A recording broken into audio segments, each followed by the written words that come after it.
बर्तमान अच्छी आमर देवड़ी डैम्रे एवं डैम्र सौंदर्य को द्विगुणित करने बर्तमान डैम्रे लगी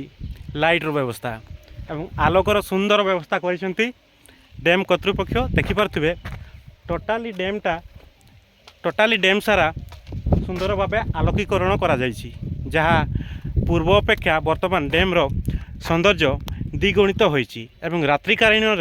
प्रबल जनसमागम देखा मिलूँ यही देवड़ी डैम्रे एवं आलोक जलिले बहुत सुंदर भाव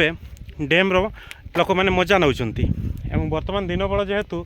तो आम आसीलु तो मुझे देखा बर्तमान देखिपे बहुत सुंदर भाव आलोकर व्यवस्था कराई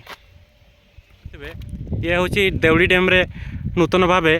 लग जा आलोक एवं स्ट्रीट लाइट टोटाल डैम सारा ही आलोकर व्यवस्था कराई तो रात्रिकालीन डैम्र सौंदर्य पूरा द्विगुणित होची कारण यही आलोक गुड़िक संध्या समय लाइट देले बहुत सुंदर भाव डैम को देखा जाउची देखिपे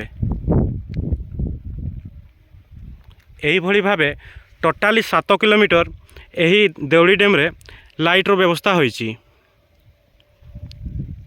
तो डैम्रे बर्तमान पानी भी मध्य कम अच्छी एवं एपटे नूतन भाव पुणी से छोट वाटर पार्क टी बड़ करी एवं वाटर पार्क मजा नौ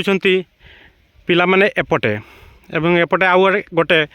पार्क होची जार काम जसर चालू रही एवं बर्तमान डैम्र गेट पड़ी एवं एपटे बाली आनी कारण डैम्र काम छोट मोट काम चालू रही बर्तमान सुधा एवं नूतन भाव आलोकर व्यवस्था होईची